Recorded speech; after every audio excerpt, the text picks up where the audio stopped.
Hello student, welcome back to my channel. Today we will discuss about the chapter neural control and coordination. This is the chapter number of class 11th biology, the chapter number 18. Before starting this chapter, there is one quotation in my mind, that is a healthy mind stay in the healthy body. So today we will discuss about this healthy mind. Before starting this healthy mind, let's recall the previous terms that you will read in your class 10th. Class 10th में आप सभी ने जाना होगा कि nervous system क्या होता है। नर्वस सिस्टम में आपने समझा होगा peripheral nervous system and central nervous system. जो पेरिफेरल नर्वस सिस्टम होता है वो क्या होता है, जितनी भी नर्व्स हमारी बॉडी में होती है उन सबका पार्ट है, उससे मिलके बनता है पेरिफेरल। और जो सेंट्रल नर्वस सिस्टम है वो हमारा किससे मिलके बना है, ब्रेन और स्पाइरल कॉर्ड से। और ये जो ब्रेन एंड स्पाइरल कॉर्ड्स हैं हमारी, आप देख पा रहे होंगे,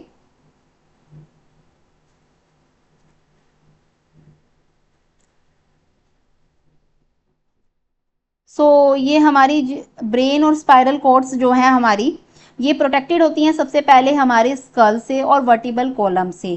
तो एक क्वेश्चन आता है कि सेंट्रल नर्वस सिस्टम हमारा किससे बना होता है। ये हमारा एक्टोडर्म से बनता है। जब एक एम्ब्रियो का डेवलपमेंट होता है तो एक्टोडर्म से इसका फॉर्मेशन होता है। जब कभी एक्टोडर्म क्या है, एक आउटर मोस्ट जर्म लेयर है हमारी, और जब गेस्टुरेशन हो रहा होता है उस टाइम पे ये आउटर मोस्ट लेयर हमारी CNS का फॉर्मेशन करती है। ठीक,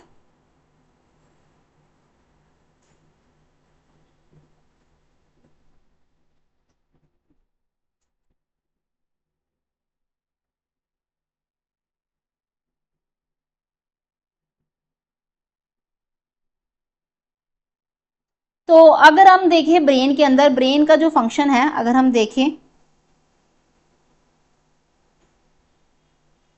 तो ब्रेन जो है हमारा कमांड एंड कंट्रोल सिस्टम है। मींस जितना भी हमारे बॉडी का जो कंट्रोल हो रहा है, जो कमांड हमारे ब्रेन, सब चीज जा रही है वो ब्रेन से जा रही है। तो कंट्रोल हमारा ब्रेन के कारण पॉसिबल हो पा रहा है। और इसे हम साइड ऑफ इंफॉर्मेशन, जितनी भी इंफॉर्मेशन की साइड से जितनी भी चीजें स्टोर, जैसे एक कंप्यूटर होता है, कंप्यूटर के अंदर जितनी भी जो इन्फॉर्मेशन होती है वो किसमें स्टोर होती है, CPU में होती है। उसी तरीके से ब्रेन है वो हमारा क्या कर रहा है, इसे हम साइड ऑफ इंफॉर्मेशन कह सकते हैं। इसकी लोकेशन की बात करते हैं, ये कहाँ पे लोकेट होता है, कैराइनल कैविटी में लोकेट होता है। लोकेशन अगर इसकी पूछी जाए मींस, तो अगर हम इसकी बात करें, ये कवर होता है हमारी बहुत सारी लेयर से। बहुत सारी लेयर्स होती है जो इसे प्रोटेक्ट करती है। जिसमें आउटर मोस्ट लेयर की बात करें तो सबसे पहली लेयर है हमारी आउटर थिक लेयर, जिसे हम बोलते हैं ड्यूरामीटर। ड्यूरामीटर के बाद हमारी दूसरी लेयर आती है मिडल वन, जिसे मिडल वन हमारी थिन लेयर है, जिसको नाम बोलते हैं आर्किनॉइड मैटर। जो ड्यूरामीटर है और आर्किनॉइड मीटर है उनके बीच में कुछ स्पेस होता है, जिसको हमने बोला है, जिसको टर्म दिया है narrow subdural space. Narrow subdural, subdural मतलब ड्यूरल से ही बना है, तो क्योंकि ड्यूरल ड्यूरामीटर और आर्किनॉइड मीटर के बीच में है तो इसलिए बीच में नाम दिया है इसे सबड्यूरल स्पेस। इसके बाद जो अंदर की सबसे मोस्ट इनर मोस्ट लेयर है, जिसे हम बोलते हैं पियामीटर। जो पियामीटर है वो आर्किनॉइड मैटर से अलग होता है, किसकी मदद से, सब आर्किनॉइड स्पेस की मदद से। जैसा कि आप इस डायग्राम में देख सकते हैं कि आपकी बोन्स ऑफ स्कल्स हैं, फिर आपकी ये तीनों लेयर्स दिखाई हैं, ड्यूरामेटर, आर्किनॉइड मैटर, पियामेटर और ब्रेन। इसी के अंदर आपके स्पेसेस दिखाए हैं। सबसे बाहर की तरफ, जो सबसे ड्यूरामीटर की बाहर की तरफ जो स्पेस है, एपिड्यूरल स्पेस है। फिर हमारा सब ड्यूरल स्पेस है। Subdural space dura mater and arachnoid mater के बीच में है, और आर्किनॉइड और पियामीटर के बीच में हमारा सब आर्किनॉइड स्पेस है। ठीक, अगर हम ब्रेन का बात करें तो ब्रेन हमारा जो है वो 3 तरीके से क्लासिफाइड है, fore brain, mid brain, hind brain. ये आपने क्लास 10th में पढ़ाई है। सबसे पहले हम फोर ब्रेन को समझते हैं। फोर ब्रेन हमारा जो है वो क्लासिफाइड है 2 टाइप्स में, सेरिब्रम एंड डाइसिफेलोन। ठीक, जो डाइसिफेलोन है इसके अंदर कैसी कैसी स्ट्रक्चर, जैसे थैलेमस एंड हाइपोथैलेमस स्ट्रक्चर्स हमें देखने के लिए मिलती है। सेरिब्रम की अगर हम बात करें, ये क्या है, एसेट ऑफ इंटेलिजेंसी। जितनी भी लॉजिकल थिंकिंग आप करते हैं, जो आप मैथमेटिक्स में यूज करते हैं, जितनी भी थिंकिंग है, जो आजकल हम ओवर थिंकिंग्स भी करते हैं, वो सब किसके कारण हो पा रही है, सेरिब्रम के कारण कंट्रोल हो रही है। इवन हमारी मेमोरी भी। ठीक, तो इसके बारे में एक फैक्ट है कि लार्जेस्ट पार्ट, ब्रेन का सबसे लार्जेस्ट पार्ट क्या है, हमारा सेरिब्रम है। अब जब ज्यादा हर चीज हम जो जितनी भी डिसीजन मेकिंग कर रहे हैं वो इसी के कारण कर रहे हैं, तो डेफिनेटली ये क्या है, लार्जेस्ट पार्ट होगा ब्रेन का। सेकेंड, हम इसी की स्ट्रक्चर को समझते हैं। जो सेरिब्रम है, इसकी जो स्ट्रक्चर है वो 3 तरीके से क्लासिफाइड है। पहली है सेरिब्रल कॉर्टेक्स, दूसरी है मेडुला, तीसरी है बेसन न्यूक्लियाई। जो सेरिब्रल कॉर्टेक्स है ये आउटर मोस्ट लेयर है। जो मेडुला है इसी को हम व्हाइट मैटर के नाम से भी बोलते हैं और ये अंदर की तरफ होती है। और बेसन न्यूक्लियाई, बेसन न्यूक्लियाई इसके क्या होते हैं, इसके अंदर क्लस्टर्स होते हैं नर्व सेल्स बॉडीज के, जो एक ब्रेन में देखने के लिए मिलते हैं। तो सेरिब्रम की स्ट्रक्चर को आपको क्लासिफाइड करना है तो वो 3 तरीके से डिफरेंशिएट है। तो सबसे पहले हम थोड़ा सा सेरिब्रल कॉर्टेक्स के बारे में जानते हैं। सेरिब्रल कॉर्टेक्स को हमने ग्रे मैटर बोला है और मेडुला को हमने व्हाइट मैटर बोला है। तो हमने सेरिब्रल कॉर्टेक्स को ग्रे मैटर क्यों बोला है, क्योंकि ये ग्रे कलर का अपीयरेंस देता है। जो आउटर सरफेस है सेरिब्रम का, जो बाहरी सरफेस होता है, उसे हम सेरिब्रल कॉर्टेक्स कहते हैं और ये अपीयर एज अ ग्रे होता है। बिकॉज इट कंटेन, क्यों होता है, क्योंकि ये बहुत सारी न्यूरॉन सेल बॉडीज को, डेंड्राइट्स को, ब्लड वेसल्स को, जिराइल सेल्स को, ये सब इन्हें कंटेन करता है, जिसके कारण ये ग्रे कलर देता है। ठीक, इसी के बाद हम एक और अगली स्ट्रक्चर को समझते हैं, दैट इज जायरी और सल्क्यूरस और फीजर्स। जो जायरी होती है हमारी, ये क्या होती है, देखा गया है कि जो सेरिब्रम है उसका सरफेस स्मूथ नहीं होता, उसका सरफेस स्मूथ नहीं देखने के मिला है। उसके अंदर बहुत सारे फोल्ड्स और ग्रूव्स देखने के लिए मिलता है। फोल्ड जैसे पेपर में हम फोल्ड डाल देते हैं, ग्रूव्स क्या हो गए, गड्ढे हो गए। तो अगर हम बात करें जायरी की, तो जायरीज को बताया गया रेजेस फोल्ड, उभरे हुए, जो उभरे हुए फोल्ड हमें ब्रेन के सरफेस पे दिखाई दे तो उन्हें हम बोलते हैं जायरी। अगर हम उसके बाद बात करें सल्कस और फीजर्स की, जो सल्कस हैं हमारे, ये शैलो ग्रूव्स हैं, मतलब ग्रूव्स हैं, गड्ढे तो हैं पर थोड़े ज्यादा गहरे ना होके थोड़े बहुत हैं वो, तो उन्हें हम शैलो ग्रूव्स को हम यहाँ पे बताया गया है। ये कहाँ पे पाए जाते हैं, जायरीज के बीच में, जो जायरीज होते हैं उनके बीच में सल्कस हमें देखने के लिए मिलते हैं। उसी के बाद आते हैं फीजर्स। फीजर्स क्या है, डीप ग्रूव, काफी गहरे गड्ढे ब्रेन के अंदर हमें देखने के लिए मिलते हैं। अब हमने ये सब देखे कि हमें जायरी मिल रहे हैं, सर्कस मिल रहे हैं, पर इनका फंक्शन क्या है, इनका फंक्शन ये है कि ये एक सरफेस एरिया को इंक्रीज करते हैं। जो सेरिब्रल कॉर्टेक्स है उसका जो सरफेस एरिया होता है वो इंक्रीज हो पाता है, किसके कारण, सेरिब्रल कॉर्टेक्स, इस जायरी और सर्कस के कारण। चलिए अब हम लॉब्स की बात करते हैं, लॉब्स ऑफ सेरिब्रम। जो सेरिब्रम है उसमें 8 लॉब्स मिलते हैं, जो फोर की मतलब पेयरिंग्स में मिलते हैं। इसमें आप देख सकते हैं फ्रंटल लॉब्स है, पेराइटल लॉब्स है, टेम्पोरल लॉब है, ओसिपिटल लॉब है। अगर हम फ्रंटल लॉब की बात करें, ये 2 इन नंबर है, ये हमारा हेल्प करता है थिंकिंग में, प्लानिंग में, डिसीजन मेकिंग में, जैसे सेरिब्रम करता है। पेराइटल लोब है हमारा, वो टच में, टेम्परेचर में, पेन सेंसेशन वगैरह में मदद करता है, क्योंकि ये सेरिब्रम का हिस्सा है। मैंने भी बताया था कि सेरिब्रम हमारा क्या है, थिंकिंग प्लानिंग वगैरह में मदद करता है। तो उस सेरिब्रम में भी कौन सा हिस्सा है, फ्रंटल लोब हमारा इस चीज में हेल्प कर रहा है। जो पेरेंटल लोब है वो हमारा टच, टेम्परेचर, पेन सेंसेशन में मदद करता है। टेम्पोरल लोब हमारा हियरिंग्स में, मेमोरीज में, एंड ओसिपिटल जो है हमारा विजन में हेल्प करता है। चलिए अब इसी के अलावा हम इसमें समझते हैं, जब कभी हमारा एक लॉन्गिट्यूडनल, एक वर्टिकल डिवीजन, एक वर्टिकुलर फीजन हमें देखने के लिए मिले, किसमें, हमारे, मतलब ये भी एक डीप ग्रुप्स होते हैं, गहरे गड्ढे देखने, वर्टिकली देखने के लिए मिले, तो वो हमारे ब्रेन को 2 हिस्सों में तोड़ता है, left hemisphere and right hemisphere में। ठीक, तो अभी हम समझते हैं इसके अलावा। तो इसी में एक चीज है हमारे, अब ये जो लेफ्ट और राइट हेमिस्फेयर हैं, जो आपको वॉलनट जैसा स्ट्रक्चर भी दिखाई दे रहा होगा, तो ये एक दूसरे से कनेक्ट रहते हैं। किसकी मदद से कनेक्ट होते हैं, इनके बीच में कम्युनिकेशन होता है, वो किसकी मदद से होता है, कॉर्पस कैलोसम।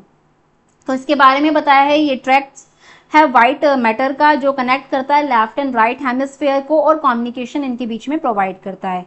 चलिए अब इसी के अलावा हम अगला क्लासिफिकेशन समझते हैं, ट्रांसवर्स फीजन्स। जो ट्रांसवर्स फीजन है, ट्रांसफर फीजन्स हो गए वर्टिकल फीजन्स, ये हमारे क्या करते हैं, ग्रुप्स बनाते हैं, किसके बीच में, सेरिब्रम और सेरिबेलम के बीच में। ठीक, अगर हम बात करें फोर ब्रेन की, फोर ब्रेन में अभी तक हमने बात करी सेरिब्रम की, अब हम अगला बात करें डाइसिफेलोन। जो डाइसिफेलोन होता है ये सेकंड पार्ट है फोर ब्रेन का, ये अगेन पेयर है हमारा एपिथैलेमस, थैलेमस और हाइपोथैलेमस में। एपिथैलेमस की बात करें, ये रूफ का फॉर्मेशन करता है डाइसिफेलोन में, और ये किसको राइज देता है, कोरॉइड पैलेक्सस को राइज देता है। अगर हम थैलेमस की बात करें, जो थैलेमस है वो ग्रे मैटर से बना हुआ है। ये हमारा क्या है, इसका जो फंक्शन है वो हमारा लर्निंग एंड मेमोरी, जितनी भी लर्निंग मेमोरी हम कर पा रहे हैं वो थैलेमस की मदद से करा रहे हैं। और मोस्ट इंपॉर्टेंट जो है हाइपोथैलेमस। हाइपोथैलेमस क्या है, ये हमारा फ्लोर बोलते हैं हम डाइसिफेलोन का, और ये क्या करता है, ये पिट्यूटरी ग्लैंड से जुड़ा होता है, किसकी मदद से, इनफंडिबुलम की मदद से ये जुड़ा होता है। और इसका जो फंक्शन है वो क्या है, होम्योस्टैटिस, हर चीज को ये मेंटेन करके चलता है।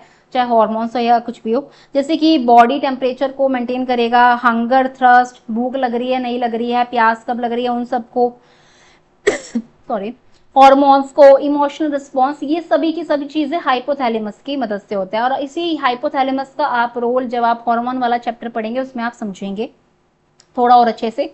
इसके अलावा कुछ और चीजें हैं, एक लिम्बिक सिस्टम की बात करिए। जो लिम्बिक सिस्टम है वो हमारा किससे, अमाइलिडाइला और हिपोकैम्पस, इन सब के साथ एक कॉम्प्लेक्स का फॉर्मेशन करते हैं जिन्हें हम बोलते हैं लिम्बिक सिस्टम या लिम्बिक लॉब्स के नाम से जानते हैं। ये सारे के सारे हमारे किसमें हेल्प करते हैं, रेगुलेट करते हैं सेक्सुअल बिहेवियर को, expression of emotion, reactions and motivation, इन सब में हमें हेल्प करते हैं। चलिए अगला पार्ट करते हैं हम बात मिड ब्रेन का। जो मिड ब्रेन होता है ये लोकेट होता है between diencephalon and pons of hindbrain. Hindbrain के जो पोन्स होते हैं और डाइसेफेलोन्स होते हैं उनके बीच में ये हमें देखने के लिए मिलता है। अगर हम इसकी बात करें, इसमें लोअर और अपर पार्ट होता है। जो अपर पार्ट होता है उसे हम बोलते हैं कॉर्पुरा क्वाड्रिजेमिना, और जो लोअर पार्ट होता है इसे हम सेरिबुलर पेंडुसस बोलते हैं। ठीक, इसका जो मेन फंक्शन है, मिड ब्रेन का जो मेन फंक्शन है वो विजन और हियरिंग में, जो आप देख पा रहे हैं, सुन पा रहे हैं, वो मिड ब्रेन के कारण पॉसिबल है। तो याद रखिएगा कि इसका लोअर एंड अपर पार्ट होता है। जो अपर पार्ट होता है उसे हम कॉर्पुरा क्वाड्रिजेमिना बोलते हैं और लोअर पार्ट को हम सेरिबुलर पेंड्यूकल बोलते हैं। चलिए अब हम समझते हैं हिंड ब्रेन को। जो हिंड ब्रेन होता है, हिंड ब्रेन हमारा अगेन क्लासिफाइड है 3 टाइप्स में, cerebellum, pons and medulla oblongata. ठीक, सेरिबेलम को हम समझते हैं, ये एक सेकंड पार्ट है। जैसे सेरिब्रम था, सेरिब्रम के बाद सेरिबेलम है जो सेकंड लार्जेस्ट पार्ट है ब्रेन का। ये हमारे दो तरह के, ये दो हेमिस्फेयर को कंटेन करता है और सेंटर में एक वॉर्म शेप जैसा पार्ट भी होता है जिसे हम वर्मिस बोलते हैं। और इसका जो मेन फंक्शन है वो जितने भी मस्कुलर मूवमेंट्स हैं और ब्रेन बॉडी इक्विलिब्रियम है, जो जितना भी हम एक बैलेंस पोजीशन में जैसे चल पा रहे हैं, वो सब किसके कारण है पॉसिबल, सेरिबेलम की मदद से है। अगला हम समझते हैं पोन्स। पोन्स जो होते हैं ये in front of cerebellum between midbrains and medulla oblongata. तो इन फ्रंट ये लाई करते हैं सामने की तरफ सेरिबेलम के और मेडुला ऑब्लिगेटा के बीच में। इसका जो मेन फंक्शन है वो हमारा क्या है, रेस्पिरेशन में मदद करना। जो रेस्पिरेशन है, जो हम ब्रीथिंग जो हम रेस्पिरेशन का प्रोसेस कर पा रहे हैं, वो किसके कारण कंट्रोल है, हमारे इन्हीं के कारण। अब थर्ड वन इसी में हमारा आता है मेडुला ऑब्लिगेटा। ये हमारा क्या है, पोस्टीरियर पार्ट है ब्रेन का। ठीक, पोस्टीरियर पार्ट है हमारे ब्रेन का। It connect spiral cord with various part. जो ब्रेन हमारा स्पाइरल कॉर्ड से जो कनेक्ट है वो इस मेडुला के कारण है। देख सकते हैं आप डायग्राम के अंदर। द मेडुला क्या कंटेन करता है, कार्डियोवैस्कुलर रिफ्लेक्सेस को, रेस्पिरेशन को, गैस्ट्रिक सेक्रीशन, इन सब में ये हमारा मदद करता है। तो ये इसका डायग्राम रहा पूरे ब्रेन का, fore brain, mid brain, hind brain. जो हमारा हेड ब्रेन है वो डिफ्रेंशिएट था हमारा सेरिबेलम में, पोन में, मेडुला में। सो ये सब मैंने आपको बताया। Thank you and do like and subscribe my YouTube channel.